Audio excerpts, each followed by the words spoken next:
ಮಾಗಡಿ ಸೋಮವಾರಪೇಟೆ ವೈಜ್ಞಾನಿಕ ರಸ್ತೆ ಕಾಮಗಾರಿಗೆ ಒತ್ತು ನೀಡುವ ಸಲುವಾಗಿ ಜಿಲ್ಲಾಧಿಕಾರಿ ಹಾಗೂ ಕೆಶಿಪ್ ಹಿರಿಯ ಅಧಿಕಾರಿಗಳ ಗಮನಕ್ಕೆ ತರಲಾಗುವುದು ಎಂದು ಸಕಲೇಶಪುರ ಉಪವಿಭಾಗಾಧಿಕಾರಿ ಶ್ರುತಿ ಭರವಸೆ ನೀಡಿದರು. ತಾಲೂಕಿನ ಸಿದ್ದಾಪುರ ಗೇಟ್ನಲ್ಲಿ ಕಳೆದ 6 ದಿನಗಳಿಂದ ಸುವರ್ಣ ಕರ್ನಾಟಕ ರಕ್ಷಣಾ ಸೇನೆ ನೇತೃತ್ವದಲ್ಲಿ ನಡೆಸುತ್ತಿರುವ ಅನಿರ್ದಿಷ್ಟಾವಧಿಯ ಪ್ರತಿಭಟನಾ ಧರಣಿ ಸ್ಥಳಕ್ಕೆ ಶನಿವಾರ ಭೇಟಿ ನೀಡಿ ಪ್ರತಿಭಟನಾ ನಿರತರು ಹಾಗೂ ರೈತರ ಸಮಸ್ಯೆ ಆಲಿಸಿದ ಬಳಿಕ ಮಾತನಾಡಿದರು. ಸಿದ್ದಾಪುರ ಗೇಟ್ನಲ್ಲಿ ಹಾಸನ ಪಿರಿಯಾಪಟ್ಟಣ ನಡುವಿನ ರಾಜ್ಯ ಹೆದ್ದಾರಿ ಮತ್ತು ಮಾಗಡಿ ಸೋಮವಾರಪೇಟೆ ರಾಜ್ಯ ಹೆದ್ದಾರಿ ರಸ್ತೆಗಳು ಸಂಗಮಿಸುವ ಪ್ರಮುಖ ಸ್ಥಳ ಇದಾಗಿದೆ. ಇದರಿಂದ ಹಾಸನ, ಮಡಿಕೇರಿ, ಸೋಮವಾರಪೇಟೆ, ಮೈಸೂರು, ಬೆಂಗಳೂರು ಕಡೆ ವಾಹನಗಳು ಸಂಚರಿಸುತ್ತಿವೆ. ಈ ಸಲುವಾಗಿ ಇಲ್ಲಿನ ಅವೈಜ್ಞಾನಿಕ ರಸ್ತೆ ಅಭಿವೃದ್ಧಿ ಖಂಡಿಸಿ ಕನ್ನಡಪರ ಸಂಘಟನೆ ರೈತರು ಕಳೆದ 6 ದಿನಗಳಿಂದಲೂ ಕೂಡ ಅನಿರ್ದಿಷ್ಟಾವಧಿಯ ಪ್ರತಿಭಟನಾ ಧರಣಿ ಕೈಗೊಂಡಿರುವುದು ಗಮನಕ್ಕೆ ಬಂದಿದ್ದು, ಈ ಸಮಸ್ಯೆ ಪರಿಹಾರಕ್ಕೆ ಪ್ರಾಮಾಣಿಕವಾಗಿ ಪ್ರಯತ್ನಿಸಲಾಗುವುದು ಎಂದರು. ರಸ್ತೆ ಅಭಿವೃದ್ಧಿಗೆ ರೈತರಿಂದ ಸ್ವಾಧೀನಪಡಿಸಿಕೊಳ್ಳುವ ಭೂಮಿಗೆ ಸರ್ಕಾರದ ದರ ನಿಗದಿಯಂತೆಯೇ ಸ್ವಾಧೀನಪಡಿಸಿಕೊಳ್ಳಲಾಗುತ್ತದೆ. ದಾಖಲಾತಿ ಸರಿ ಇರುವ ರೈತರಿಗೆ ಈಗಾಗಲೇ ಪರಿಹಾರ ದೊರೆತಿದೆ.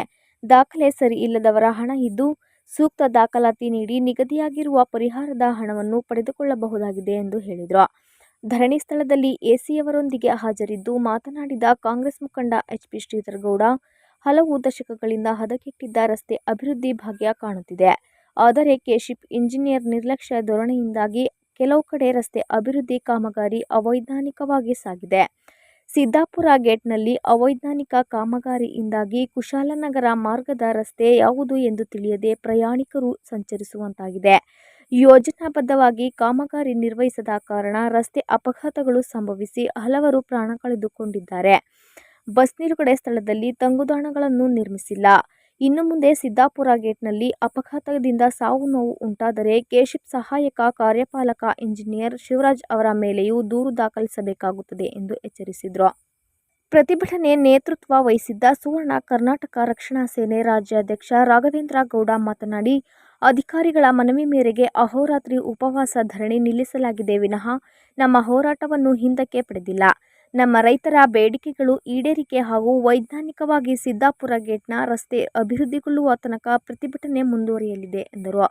ಈ ಸಂದರ್ಭದಲ್ಲಿ ಕೆಶಿಪ್ ಇಂಜಿನಿಯರ್ ಶಿವರಾಜ್, ಪ್ರತಿಭಟನೆಯಲ್ಲಿ ಪಾಲ್ಗೊಂಡಿರುವ ಮುಖಂಡರು, ಕಂದಾಯ ಇಲಾಖೆ ಅಧಿಕಾರಿಗಳು, ಗ್ರಾಮ ಪಂಚಾಯಿತಿ ಅಧಿಕಾರಿಗಳು, ಸಾರ್ವಜನಿಕರು ಹಾಜರಿದ್ದರು. ಇಡೀ ದೇಶಕ್ಕೊಂದು ಅದ್ರಲ್ಲಿ ನಮ್ಗಾಗ್ಲಿ ಡಿಸಿ ಮೇಡಮ್ಗಾಗ್ಲಿ ಯಾರಿಗೂ ಸಹ ಪವರ್ಸ್ ಜಾಸ್ತಿ ಕೊಡುವಂತದ್ದು ಇರಲ್ಲ.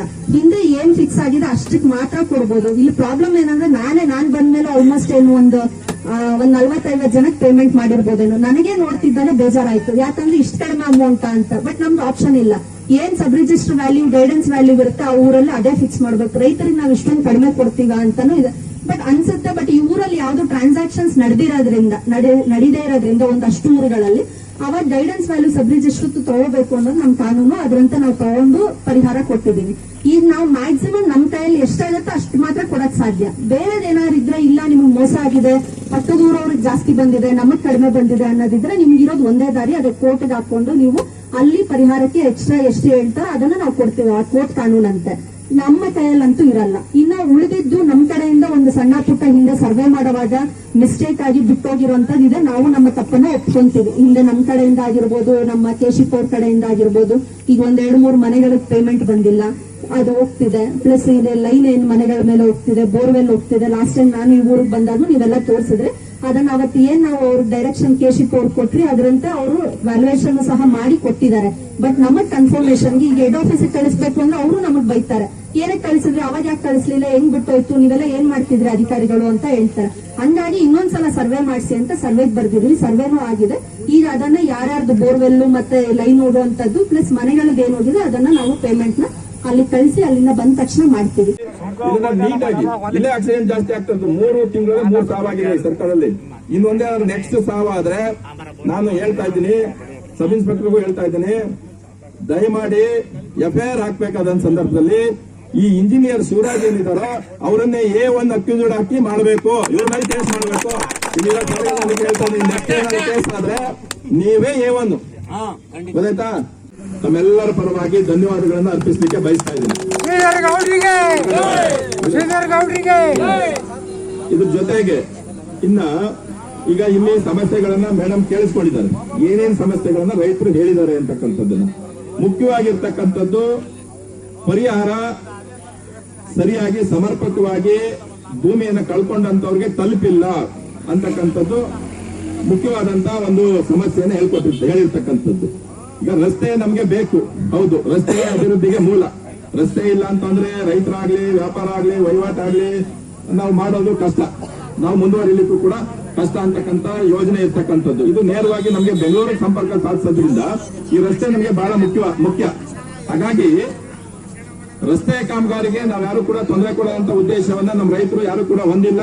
ಹಾಗಾಗಿ ಎಲ್ಲರೂ ಕೂಡ ರಸ್ತೆಗೆ ಜಾಗವನ್ನ ಬಿಟ್ಕೊಟ್ಬಿಟ್ಟಿದ್ರಿ ಈಗಾಗಲೇ. ಯಾರು ಏನು ಎಲ್ಲೂ ಕೂಡ ರಸ್ತೆಗೆ ಅಡ್ಡೆ ಹಾಕಿದ್ದಂತಿಲ್ಲ. ಇಷ್ಟು ತೊಂದರೆಗಳು ಅದೆಲ್ಲವನ್ನು ಕೂಡ ಪರಿಹಾರ ಮಾಡಿ ಈಗ ರಸ್ತೆಗೆ ಜಾಗವನ್ನ ಎಲ್ಲ ಕೂಡ ಬಿಟ್ಕೊಟ್ಟು ಮ್ಯಾಕ್ಸಿಮಮ್ ರಸ್ತೆ ಕೂಡ ಆಗಿದೆ.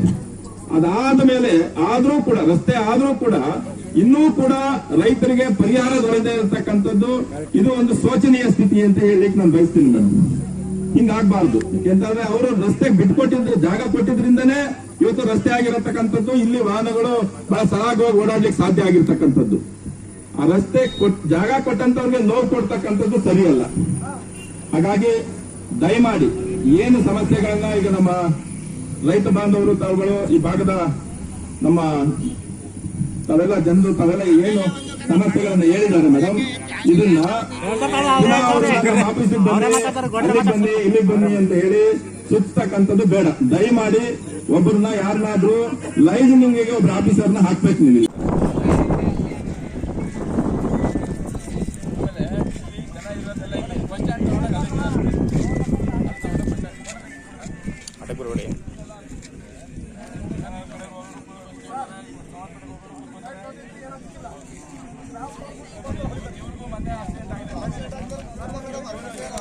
ಜಾಗ ಯಾವುದು, ಆಮೇಲೆ PWD ರೋಡ್ ಯಾವಾಗ ಆಗಿತ್ತು, ಇವ್ರಿಗೆ ಗ್ರಾಂಟ್ ಆದ್ಮೇಲೆ ಆಯ್ತಾ ಅದಕ್ಕಿಂತ ಮುಂಚೆ ಆಯ್ತು? ಮುಂಚೆನೇ ಆಗಿದ್ರೆ ಫುಲ್ ಕನ್ಸೆಷನ್ ಕೊಡಲ್ಲ ಸರ್ ಗೌರ್ಮೆಂಟ್. ಯಾವ ಗ್ರಾಂಟ್ ಎಲ್ಲಿದೆ ಅನ್ನೋದನ್ನ ಅದನ್ನ ಎಕ್ಸ್ಟ್ರಾ ಏನಾದ್ರು ಅಪ್ಲಿಕೇಶನ್ ಆಗಿದ್ರೆ ಅವ್ರಿಗೆ ಕೊಡಲ್ಲ. ನೀವು ಒಂಚೂರು ಫಾಲೋ ಅಪ್ ಮಾಡಿ ನಿಮ್ದು ಗ್ರಾಂಟ್ ಸ್ಕೆಚ್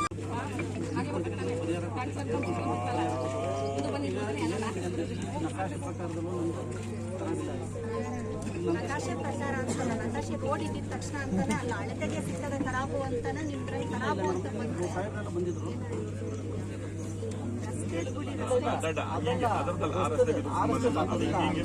ಮೇನ್ ರೋಡ್ ಬೇರೆ.